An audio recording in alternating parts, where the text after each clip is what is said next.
Thank you so much for joining us on the news at this time. My name is Esther Chema. Now the news in detail.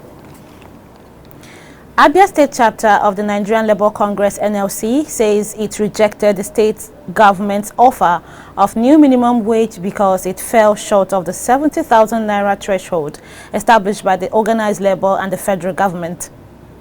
This is in clarification to what the governor, Dr. Alex Otti, said during an interview that his administration's minimum wage team is still awaiting a response from the NLC, while NLC is waiting for directives from the National Council.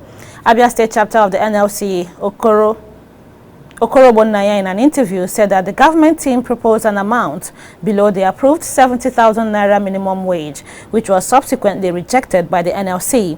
Naya emphasized that the 70,000 naira minimum wage, even for those on level 1, step 1, is non-negotiable.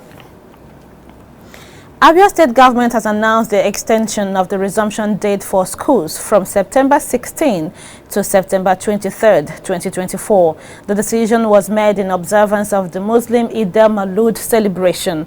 This information was disclosed by the Commissioner for Information, Prince Okekano, during a press briefing after this week's State Executive Council meeting presided over by Governor Alex Otti. Prince Kano also revealed that the governor, through the Greater Aba Development Authority, GADA, has mandated landlords in Aba whose buildings lack approved plans to secure one within the next 90 days. Abia State Governor Dr. Alex Otti has approved 70 years retirement age for human health workers and medical consultants.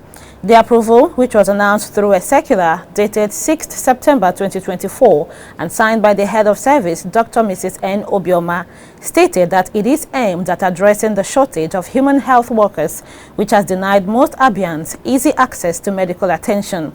The circular stated an upward review of the statutory retirement age and years of service of all human health professionals and medical consultants to be 65 years and 40 years, whichever comes first, while the years of service of medical consultants is 70 years. Operatives of the Imo State Police Command have apprehended 4 suspected cultists during an intelligence-led operation at Irete, Owerri West local government area of Imo State. According to a statement signed by the command spokesperson, Mr. Henry Okoye, the suspects were arrested following an operation designed to combat cult-related activities within the state. The statement identified the suspects as Uche Ibejako, 26 years, from Owerri Municipal, Mariano Daniel, 24 years, from Delta State, Michael Chukwemeka, 23, from Umuoko Izombe, in Oguta local government area, and Anointing Eze, 23, from Umugada Irete, in Owerri West local government area. All 4 suspects have confessed to being members of the Black Axe Confraternity. Mr. Koye said investigation is ongoing to gather further evidence on the activities, adding that the suspects would be arraigned upon completion of investigations. Department of State Services has released Labour leader Joe Ajaero. Ajaero, who confirmed his release, said the secret police allowed him to go home around past 11 p.m. on Monday. Nigerian Labour Congress President said he was grilled for about 15 hours since his arrest around 7 a.m. at the Nnamdi Azikiwe International Airport, Abuja. Ajaero, however, said his travel passport was seized by the secret police. The Labour leader said though he was detained by the DSS, some police officers also came around to grill him at the DSS office in Abuja over the End Bad Governance and alleged terrorism financing involving a British national, Andrew Wayne. The Labour leader was on his way to the United Kingdom on Monday for a trade union congress event when he was arrested at Abuja Airport.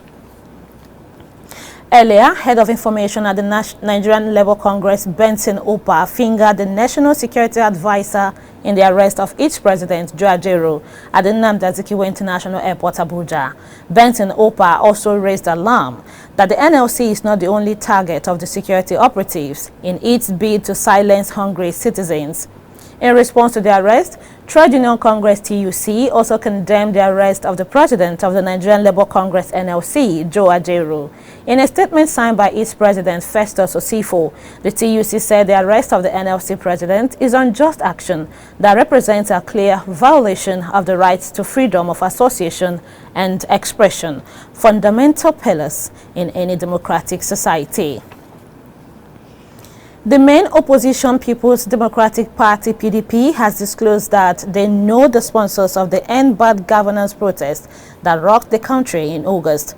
Addressing a press conference at the party headquarters in Abuja, Debo Ologunagba, PDP's National Publicity Secretary, while noting that hunger is the sponsor of the protest, urged the federal government to arrest hunger and not Nigerians. Ologunagba was speaking on the backdrop of arrest of the chairman of the Nigerian Labour Congress NLC President, Joe Ajaero. The sponsor of the protest is hunger. Let the president and his people arrest hunger. SocioEconomic Rights and Accountability Project is urging President Bola Tinubu to, and I quote, immediately direct Nigeria's Department of State Services to end the intimidation and harassment and attack against our organization and the threat of arrest against our directors, end of quote. This call is coming after the operatives of the Department of State Services, DSS, stormed the office of the SocioEconomic Rights and Accountability Project, SERAP, in Abuja, demanding to see the rights group's directors. Deputy Director of SERAP, Kolawole Oluwadare, told Enyimba TV the invasion of his office followed its call on President Tinubu and his government to direct the Nigerian National Petroleum Company Limited, NNPCL, to immediately reverse the illegal and unconstitutional increase in the pump price of petrol. Federal government is denying reports of planned hike in value-added tax VAT from the current 7.5% rate to 10%.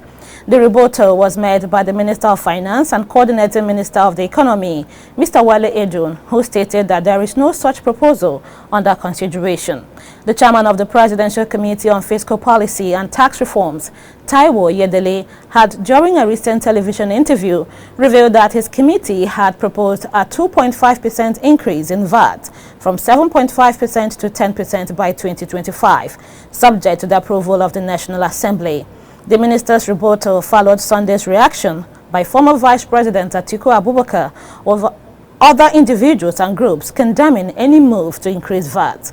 Edun, in a statement issued by the Director, Information and Public Relations, Federal Ministry of Finance, Mohammed Manga, explained that the current VAT remains unchanged. Nigerian Center for Disease Control and Prevention says 55 confirmed monkeypox cases have been recorded out of 935 suspected cases across 39 local government areas in 21 states and the Federal Capital Territory. This is according to the MPOR Situation Report for Week 35, ending September 1, 2024, obtained from the NCDC. The report, however, showed that no death has been recorded from the disease so far this year. According to the report, 70% of the cases were reported among males, while the female reported 30%. Attorney General of the Federation and Minister of Justice, Prince Lateef Fagbemi, SAN, says those found guilty of corruption should not be granted state pardon. Fagbemi, who also advised law enforcement agencies against shoddy investigations, tasked them to have their facts before summoning anyone for a questioning. The AGF, who spoke at a roundtable organized by the Independent Corrupt Practices and Other Related Offences Commission for State Attorneys General in Abuja, stressed that the cooperation of everyone is needed to fight corruption. Enyimba TV recalls that under the immediate past administration of ex-President Muhammad Buhari, ex-governors of Plateau, Joshua Dariye and Taraba states, Jolly Nyame, who were convicted and jailed for corruption, were pardoned by the federal government.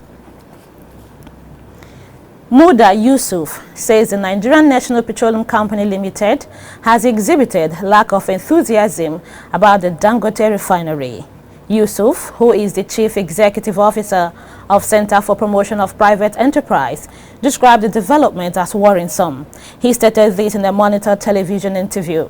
Yusuf, who is the immediate past Director General of the Lagos Chamber of Commerce and Industry, questioned the delay of NNPC to load petrol from the Dangote refinery. According to Yusuf, the failure of the NNPCL to start purchasing from local refineries might be as a result of selfish gain. You're watching Enyimba TV News. After the short break, the news continues with the lead story for today, in addition to business and sports updates. Please stay tuned. We'll be right back.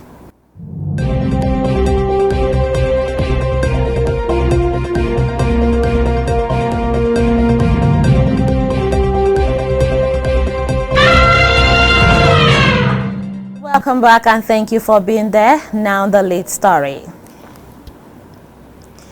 Julius Abure-led Labour Party has cancelled the automatic ticket it previously reserved for the party's presidential candidate Peter Obi and Abia State Governor Alex Otti for the 2024 election.